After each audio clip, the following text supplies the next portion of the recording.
എങ്ങനെ ഒരു കോടീശ്വരനാകാം? അപ്പോൾ ഇതിന് നമുക്ക് വ്യക്തമായിട്ടൊരു പ്ലാൻ ഉണ്ടാകണം. ഫോർ എക്സാമ്പിൾ, നിങ്ങൾ ഒരു 9 to 5 ജോബ് ചെയ്യുന്ന ഒരാളാണെന്നുണ്ടെങ്കിൽ നിങ്ങൾക്ക് തന്നെ ഇവാലുവേറ്റ് ചെയ്യുക, നിങ്ങൾക്ക് എപ്പോഴെങ്കിലും ഒരു കോടിപതി ആകാൻ പറ്റുമോ? നിങ്ങൾ വിചാരിക്കുക, നിങ്ങൾക്ക് പെർ മന്ത് ഒരു 50,000 ഒക്കെ സേവ് ചെയ്യാൻ പറ്റുന്നു. 50,000 നമ്മൾ പെർ മന്ത് സേവ് ചെയ്യുകയാണെങ്കിൽ നമുക്ക് ഒരു വർഷം സേവ് ചെയ്യാൻ പറ്റുന്ന എമൗണ്ട് എന്ന് പറഞ്ഞാൽ 6 lakhs rupees ആയിരിക്കും. അപ്പോൾ അതേക്കൂട്ട് 10 വർഷം ഉണ്ടെങ്കിലേ നമുക്ക് 60 lakhs ഏൺ ചെയ്യാൻ പറ്റും. അപ്പോൾ ഒരു കോടിയിലേക്കൊക്കെ എത്തണമെന്നുണ്ടെങ്കിൽ ഓൾമോസ്റ്റ് ഒരു 20 years ഒക്കെ നമ്മൾ വർക്ക് ചെയ്തെങ്കിൽ മാത്രമേ നമ്മുടെ ഈ 1 crore എന്ന് പറഞ്ഞ ഡ്രീമിലേക്കൊക്കെ എത്താൻ പറ്റും. അപ്പോൾ നമ്മൾ എന്താ മനസ്സിലാക്കേണ്ടത്? നമുക്ക് ആൾട്ടർനേറ്റ് സോഴ്സ് ഓഫ് ഇൻവെസ്റ്റിംഗ് ആവശ്യമാണ്. അതുകൊണ്ട് തന്നെയാണ് നമുക്ക് പ്രോപ്പർ ആയിട്ടൊരു പ്ലാൻ വേണം എന്നുള്ളത്. നമ്മുടെ ജോബ് അല്ലാതെ വേറെ എന്തൊക്കെ കാര്യങ്ങളിൽ ഇൻവെസ്റ്റ് ചെയ്ത് കഴിഞ്ഞ് കഴിഞ്ഞാൽ നമുക്ക് ഈ 1 crore അച്ചീവ് ചെയ്യാം. 1 crore ലൈഫ് ടൈം ആയിട്ട് അച്ചീവ് ചെയ്യാം, ഇല്ലെങ്കിൽ 1 crore പെർ ഇയർ അച്ചീവ് ചെയ്യാം. ഏതാണെന്നുള്ളത് നിങ്ങളുടെ ചോയ്സസ് ആണ്. അപ്പോൾ എന്റെ ചോയ്സ് എന്ന് പറഞ്ഞു കഴിഞ്ഞാൽ മിനിമം ഒരു 1 crore പെർ ഇയർ എങ്കിലും അച്ചീവ് ചെയ്യാന്നുള്ള ഒരു പ്ലാനിലാണ് ഞാൻ എൻ്റെ ബിസിനസ് സ്റ്റാർട്ട് ചെയ്യുന്നത്. അതും എല്ലാവരും ഫെയിലിയർ ആകുമെന്ന് പറഞ്ഞ ഫാമിങ്ങിൽ. അപ്പോൾ പലപ്പോഴും എല്ലാവർക്കും ഉള്ള ഒരു തെറ്റിദ്ധാരണയാണ് ഫാമിംഗ് കംപ്ലീറ്റ്ലി ഫെയിലിയർ ആണ്, അതിൻ്റെ അകത്ത് പോയി കഴിഞ്ഞാൽ ഒരു സക്സസ്ഫുൾ കരിയർ ഒക്കെ ബിൽഡ് ചെയ്യാൻ ബുദ്ധിമുട്ടാന്നുള്ള കാര്യം. ഞാൻ ബേസിക്കലി വരുന്നത് ഒരു മിഡിൽ ക്ലാസ് ഫാമിലിയിൽ നിന്നാണ്. കണ്ടു വളർന്നതും കേട്ടതെല്ലാം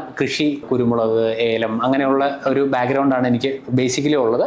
അപ്പോൾ എന്നെ പഠിപ്പിച്ചതും എൻ്റെ ചേച്ചീനെ പഠിപ്പിച്ചതും കല്യാണം ഇതെല്ലാം അച്ഛൻ ചെയ്ത് ഫാമിങ്ങിൽ നിന്ന് മാത്രമാണ്. ഞാൻ ഇപ്പോൾ വർക്ക് ചെയ്യുന്നത് IT-യിലാണ്, ഡിജിറ്റൽ മാർക്കറ്റിംഗിന്റെ ഒരു ഏജൻസി ഉണ്ട്. But still I M so much passionate about farming. അത് മാത്രമല്ല, ഇതൊരു ബിസിനസ് ആയിട്ട് നമുക്ക് കൊണ്ടു നടക്കാൻ പറ്റുമെന്നുള്ളൊരു വിശ്വാസം ഉണ്ടായിരുന്നു. അപ്പോൾ എന്തുകൊണ്ട് ഈ ബിസിനസ്സിനെ സ്കെയിൽ ചെയ്യാൻ പറ്റില്ല എന്നുള്ളൊരു ചിന്ത വന്നു. അവിടെ നിന്നാണ് ഈ ബിസിനസ് പ്ലാൻ ലോഞ്ച് ആകുന്നത് തന്നെ. കാർഡമം എന്ന് പറഞ്ഞ ഒരു സ്പൈസസ് നമ്മൾ ചൂസ് ചെയ്യുന്ന സമയത്ത് അതിന് ലോക്കൽ മാർക്കറ്റിലും ഇന്ത്യയുടെ മാർക്കറ്റിലും അതേപോലെ ഇന്റർനാഷണൽ മാർക്കറ്റിലും ഡിമാൻഡ് ഉണ്ട്. അത് മാത്രമല്ല, അത് എല്ലാ ക്ലൈമറ്റിലും അത് ഗ്രോ ചെയ്യാൻ പറ്റത്തില്ല. അതിന് സർട്ടൻ പ്ലേസസ് ഉണ്ട്. ഇപ്പോൾ ഇടുക്കി, വയനാട്, കുറച്ച് ഏരിയയിൽ മാത്രമാണ് ഈ പറഞ്ഞ കൃഷി ചെയ്യാൻ പറ്റുന്നത്. വേൾഡിന്റെ എല്ലാ സ്ഥലത്തും കൃഷി ചെയ്യാനും പറ്റത്തില്ല. But demand is everywhere. ഇങ്ങനെയുള്ള പ്രോഡക്ട്സ് ആണ് നിങ്ങൾ ഫാമിങ്ങിൽ ചൂസ് ചെയ്യുന്നതെന്ന് പറഞ്ഞാൽ ഡെഫിനറ്റ്ലി നിങ്ങൾക്ക് ഒരു പ്രോഫിറ്റബിൾ ബിസിനസ് ബിൽഡ് ചെയ്യാൻ പറ്റും. ഇതുകൊണ്ടാണ് കാർഡമും പെപ്പറും ഇത്ര വാല്യുബിൾ ആയി നിൽക്കുന്നതെന്ന് നോക്കി കഴിഞ്ഞ് കഴിഞ്ഞാൽ അതിന്റെ ഒരു ഡിമാൻഡ് കൊണ്ട് തന്നെയാണ്. സ്പൈസസിന്റെ അകത്ത് കാർഡമത്തിന് ക്യൂൻ ഓഫ് സ്പൈസസ് എന്നൊക്കെയാണ് പറയുന്നത്. അപ്പൊ അത് എന്തുകൊണ്ടെന്ന് ചോദിച്ചു കഴിഞ്ഞാൽ അതിന്റെ പ്രൈസ് നോക്കുവാണെങ്കിൽ ഇന്ന് മാർക്കറ്റിൽ 3,000 to 4,000 വരെയാണ് വാല്യൂ വരുന്നത്. പക്ഷെ നമുക്കിപ്പോൾ ഒരു ആവറേജ് ഒരു കൃഷിക്കാരന് കിട്ടുന്ന എമൗണ്ട് എന്ന് പറഞ്ഞു കഴിഞ്ഞാൽ 2,500 മുതൽ 3,000 രൂപ വരെയാണ് ഒരു കൃഷിക്കാരന് പെർ kg കിട്ടുന്നത്. നമ്മുടെ ടാർഗറ്റ് എന്താണ്? നമുക്ക് 1 കോടി രൂപയിലേക്ക് പ്രൊഡക്ഷൻ എത്തിക്കണം. അപ്പോൾ അതിന് വേണ്ടിയിട്ട് നമുക്ക് എത്രത്തോളം ലാൻഡ് അക്യൂർ ചെയ്യണം, എത്ര kg പ്രൊഡ്യൂസ് ചെയ്ത് കഴിഞ്ഞാൽ നമുക്കൊരു 1 crore എത്താൻ പറ്റും. അപ്പോൾ ഇതിന്റെ ഒരു ഇവാലുവേഷൻ കറക്റ്റ് ആയിട്ട് ചെയ്യുക. ഞാൻ കാൽക്കുലേറ്റ് ചെയ്തത് വെച്ചിട്ട് നമുക്ക് 1 ഏക്കറിൽ നിന്ന് ജനറേറ്റ് ചെയ്യാൻ പറ്റുന്ന ഏലക്ക എന്ന് പറഞ്ഞത് 300 മുതൽ 500 കിലോ വരെയാണ്. 1 ഏക്കറിൽ പ്ലാന്റ് ചെയ്യാൻ പറ്റുന്ന ഏലച്ചെടി എന്ന് പറയുന്നത് 500 എണ്ണമാണ്. അപ്പോൾ ഒരെണ്ണത്തിൽ നിന്ന് മിനിമം ഒരു 1 kg ഒക്കെ ജനറേറ്റ് ചെയ്യാൻ പറ്റി കഴിഞ്ഞ് കഴിഞ്ഞാൽ ഒരു വർഷം 1 ഏക്കറിൽ നിന്ന് ജനറേറ്റ് ചെയ്യാൻ പറ്റുന്ന 500 കിലോയാണ്. 500 കിലോയിൽ ഇന്നത്തെ മാർക്കറ്റ് വാല്യൂ വെച്ചിട്ട് 15 ലക്ഷം രൂപ വരെ നമുക്ക് ജനറേറ്റ് ചെയ്യാം. പക്ഷേ അത്രയും എക്സ്പെക്ട് ചെയ്യേണ്ട. നമുക്കൊരു ആവറേജ് പ്രൈസിങ് നോക്കുവാണെങ്കിൽ അപ് ടു 10 lakh വരെ നമുക്ക് ഈസി ആയിട്ട് ജനറേറ്റ് ചെയ്യാൻ പറ്റും. അപ്പോൾ 1 ഏക്കറിൽ നിന്ന് ഒരു 10 lakh ജനറേറ്റ് ചെയ്യാൻ പറ്റി കഴിഞ്ഞ് കഴിഞ്ഞാൽ അപ് ടു 1 crore ക്രിയേറ്റ് ചെയ്യാൻ വേണ്ടിയിട്ട് നമുക്കൊരു 10 to 12 acres എങ്കിലും വേണം. അപ്പോൾ ഞങ്ങളുടെ പ്ലാനും അതായിരുന്നു, ഒരു 12 acres ലാൻഡ് അക്യൂർ ചെയ്യുക, ഈ പറഞ്ഞ ടാർഗറ്റിലേക്ക് എത്തുക. എപ്പോഴും നമുക്ക് ആ പ്ലാൻ ഉണ്ടെങ്കിൽ മാത്രമേ നമുക്ക് ആ കറക്റ്റ് ഗോൾസിലേക്ക് എത്താനും അതിന് വേണ്ടിയിട്ട് എന്തൊക്കെ കാര്യങ്ങൾ ചെയ്യണമെന്ന് ഡിസൈഡ് ചെയ്തിട്ട് അത് എക്സിക്യൂട്ട് ചെയ്യാനും പറ്റത്തുള്ളൂ. നമ്മൾ ബ്ലാങ്ക് ആയിട്ട് ഇപ്പോൾ നമുക്ക് ഓക്കെ ഞാൻ ജോലി ചെയ്തിട്ട് ഇപ്പോൾ ഒരു 1 crore ഒക്കെ എത്തിക്കുക എന്ന് പറഞ്ഞാൽ ഇറ്റ്സ് ആൻ ഇല്യൂഷൻ. നമ്മൾ എത്ര വർക്ക് ചെയ്താലും അതിലേക്ക് എത്താൻ പോകുന്നില്ല. എന്നെ സംബന്ധിച്ച് ഇതൊരു ചലഞ്ച് ആയിട്ടുള്ള കാര്യമായിരുന്നു. ഫോർ എക്സാമ്പിൾ, നമുക്ക് ഈ പറഞ്ഞ ഇത്രയും ലാൻഡ് വേണം. അപ്പൊ ലാൻഡ് വേണം എന്ന് പറയുമ്പോൾ തന്നെ ഇടുക്കിയിലോ കേരളത്തിലോ ഇത്രയും ലാൻഡ് അക്വയർ ചെയ്യാന്ന് പറഞ്ഞു കഴിഞ്ഞാൽ ഇറ്റ്സ് സോ എക്സ്പെൻസീവ്. ഏക്കറിന് ഒരു 2 ലക്ഷം രൂപ എങ്കിലും നമ്മൾ പാട്ടത്തുകയായിട്ട് കൊടുക്കേണ്ടി വരും പെർ ഇയർ. 10 വർഷത്തേക്കും 12 വർഷത്തേക്കും എടുത്തെങ്കിലേ നമുക്ക് ഇതൊരു പ്രോഫിറ്റബിൾ ബിസിനസ് ആക്കാൻ പറ്റത്തുള്ളൂ. ആ ചലഞ്ച് ഫേസ് ചെയ്യാൻ വേണ്ടിയിട്ട് വേറെ എവിടെയാണ് നമുക്ക് ലാൻഡ് ഏറ്റവും കുറഞ്ഞ റേറ്റിൽ കിട്ടുക, അത് ഞാൻ ഫൈൻഡ് ചെയ്തത് തമിഴ്നാടായിരുന്നു. അപ്പൊ അവിടെ പോയപ്പോഴും ഒരുപാട് ചലഞ്ചസ് ഉണ്ട്. നമുക്ക് ഭാഷ അറിയത്തില്ല. നമ്മൾ ഒരു എഗ്രിമെന്റ് ഒക്കെ റൈറ്റ് ചെയ്യുന്ന സമയത്ത് അവര് തമിഴിലായിരിക്കും റൈറ്റ് ചെയ്യുക. അത് റീഡ് ചെയ്യാനും അതിൻ്റെ അകത്ത് നമുക്ക് വേണ്ട പോയിന്റ്സ് ആഡ് ചെയ്യുക, ഇങ്ങനെയുള്ള കാര്യങ്ങളൊക്കെ വളരെ ഇമ്പോർട്ടന്റ് ആണ്. ഒരു എഗ്രിമെന്റ് സെറ്റ് ചെയ്യുന്ന സമയത്ത് അത് നമ്മൾ രജിസ്റ്റർ ചെയ്ത് വാങ്ങണം നമ്മുടെ പേരിലേക്ക്. നെക്സ്റ്റ് 12 ഇയേഴ്സിലേക്കോ 10 ഇയേഴ്സിലേക്കോ നമ്മൾ നമ്മുടെ പേരിലേക്ക് രജിസ്റ്റർ ചെയ്ത് വാങ്ങിയെങ്കിൽ മാത്രമേ നമുക്ക് ഫ്യൂച്ചറിൽ ഒരു ഇഷ്യൂസും കാര്യങ്ങളും വരാതിരിക്കുക. അപ്പൊ നമ്മൾ ഇത്രത്തോളം വലിയ സ്കെയിലിലേക്ക് നമ്മൾ ഫാമിംഗ് കൊണ്ടുവരുമ്പോൾ അതിന് വേണ്ടിയിട്ടുള്ള റൈറ്റ് ആയിട്ടുള്ള ജോബ് അറിയാവുന്ന ആളുകൾ വേണം.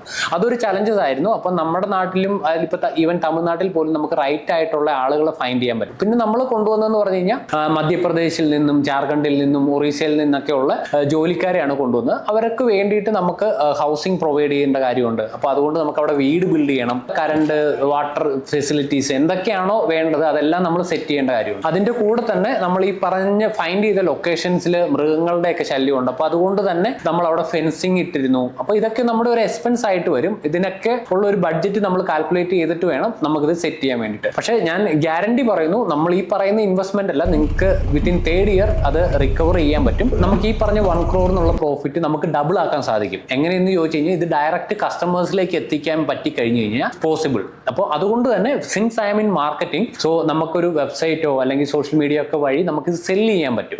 അതുവഴി നമുക്ക് സ്കെയിൽ ചെയ്യാൻ പറ്റും നമ്മുടെ ബിസിനസ്. അപ്പോൾ എന്ത് കാര്യമാണോ നിങ്ങൾ ചെയ്യുന്നത് അതിന് ഡയറക്റ്റ് ആയിട്ട് ഒരു മാർക്കറ്റിംഗ് സ്പേസ് കൂടെ നിങ്ങൾ ഫൈൻഡ് ചെയ്യണം. പൈസസ് എടുക്കുന്ന കമ്പനീസിനെ അപ്രോച്ച് ചെയ്യുക, മാർക്കറ്റിൽ എവിടെയൊക്കെ പ്ലേസ് ചെയ്യാൻ പറ്റും, നിങ്ങൾക്ക് സ്വന്തമായിട്ട് വെബ്സൈറ്റിൽ നിങ്ങൾക്ക് സെല് ചെയ്യാൻ പറ്റും. അത് മാത്രമല്ല ആമസോൺ, ഫ്ലിപ്കാർട്ട് ഒക്കെ പോലുള്ള മാർക്കറ്റ് പ്ലേസിൽ സെല് ചെയ്യാൻ പറ്റും. അപ്പോൾ അതിനും കൂടി ഒരു പ്ലാൻ നിങ്ങളുടെ കയ്യിൽ ഉണ്ടെന്നുണ്ടെങ്കിൽ നിങ്ങളുടെ പ്രോഫിറ്റ് ഡബിൾ ആക്കാനുള്ള ഓപ്പർച്യൂണിറ്റിയാണ് ഉള്ളത്. അത് ഈ ബിസിനസ്സിൽ മാത്രമല്ല ഏത് ബിസിനസ്സിലും നിങ്ങൾക്ക് അപ്ലൈ ചെയ്തിട്ട് എക്സിക്യൂട്ട് ചെയ്യാം. പലരും ചോദിച്ചിട്ടുണ്ട് ഞാൻ എന്തുകൊണ്ടാണ് ഈ 9 to 5 ഒപ്പോസ് എന്നുള്ള രീതിയിൽ. 9 to 5 it's A good thing. നമുക്കൊരു സെർട്ടൈൻ ലെവൽ വരെ കാര്യങ്ങൾ കൊണ്ടുപോകാൻ ഒക്കെ സാധിക്കും. ഞാൻ ഈ പറഞ്ഞ പോലെ നമ്മളൊരു എൻ്റയർ ലൈഫ് ടൈമിലാണ് ഒരു 1 crore ഒക്കെ ഏൺ ചെയ്യുക, അല്ലെങ്കിൽ ഒരു 50 to 60 lakhs ഒക്കെ നമ്മുടെ ബാങ്ക് അക്കൗണ്ടിൽ സേവ് ചെയ്യുന്നുണ്ടെന്നുണ്ടെങ്കിൽ നമുക്കൊരു അസുഖം വന്നാലോ അല്ലെങ്കിൽ നമ്മുടെ കുട്ടികളുടെ ഒരു മാരേജോ ബാക്കിയുള്ള എഡ്യൂക്കേഷനൊക്കെ വരുന്ന സമയത്ത് നമുക്ക് ഈ സേവിങ്സ് എടുക്കേണ്ട സിറ്റുവേഷൻ വരും. പിന്നെ നമ്മൾ ഗോയിങ് ടു സീറോ. ആ സമയത്ത് നമുക്ക് ജോലി ചെയ്യാനുള്ള കഴിവില്ല. അപ്പോൾ ഉള്ള ഒരു സേവിങ്സ് എന്നുള്ള രീതിയിൽ അതുകൊണ്ടാണ് നമ്മൾ ആൾട്ടർനേറ്റ് സോഴ്സ് ഓഫ് ഇൻകത്തിൽ നമ്മൾ ഇൻവെസ്റ്റ് ചെയ്യണം എന്ന് പറയുന്നത്. അത് ബിസിനസ് ആകാം, സ്റ്റോക്സ് ആകാം, വേറെ പല കാര്യങ്ങളായിരിക്കും. ഇപ്പൊ നിങ്ങൾക്ക് ഒരു ഹൗസ് ഉണ്ടെന്നുണ്ടെങ്കിൽ ആ ഹൗസ് റെന്റ് ആയിട്ട് നിങ്ങൾക്ക് ഇൻകം ജനറേറ്റ് ചെയ്ത് തരും. ഇപ്പൊ നിങ്ങൾ ഈ ലാൻഡ് ഉണ്ടെന്നുണ്ടെങ്കിൽ അതിനുള്ള വർക്കേഴ്സിനെയും കാര്യങ്ങളെയും പ്രോപ്പർ ആയിട്ട് പ്ലേസ് ചെയ്യുവാണെങ്കിൽ it will generate income for next 10 years. Proper financial planning ഉണ്ടെങ്കിൽ മാത്രമേ നമുക്ക് മുന്നോട്ട് പോകാൻ പറ്റത്തുള്ളൂ. അത് മാത്രമല്ല ലൈഫിൽ പലപ്പോഴും പലരും പറയാറുണ്ട് നിങ്ങൾ ചെയ്യേണ്ട കാര്യം ചെയ്തു പോയി കഴിഞ്ഞാൽ ഓട്ടോമാറ്റിക്കലി മണി വിൽ കം.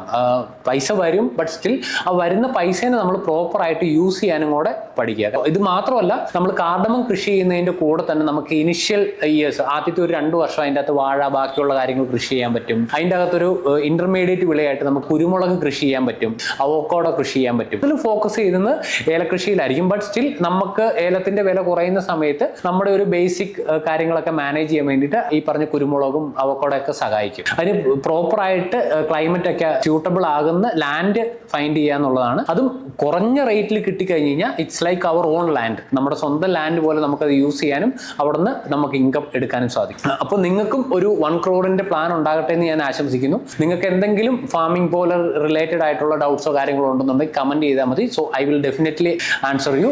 ഇതിനെക്കുറിച്ച് അറിയില്ലാത്ത ഒരാൾ പെട്ടെന്ന് പോയിട്ട് ഇത് ചെയ്യാണ്ടിരിക്കുക. നമ്മൾ ഈ പറയുന്നതിലുപരി ഒരുപാട് എക്സിക്യൂഷനിൽ ഒരുപാട് കാര്യങ്ങളൊക്കെ വരും. സോ നമുക്ക് എന്ത് കാര്യത്തിലാണോ എക്സ്പെർട്ട് ആയിട്ട് നിൽക്കുന്നത് അതിൻ്റെ അകത്ത് നിങ്ങൾ ബിസിനസ് ചെയ്യുക, ആ ബിസിനസ്സിനെ സ്കെയിൽ ചെയ്യുക. Scaling is very important. നിങ്ങൾ 10 പേർക്കാണ് വിൽക്കുന്നതെന്നുണ്ടെങ്കിൽ അത് 1000 പേരാക്കുക, 10,000 പേരാക്കുക. Then you can achieve this 1 crore easily. And thank you so much for watching this video.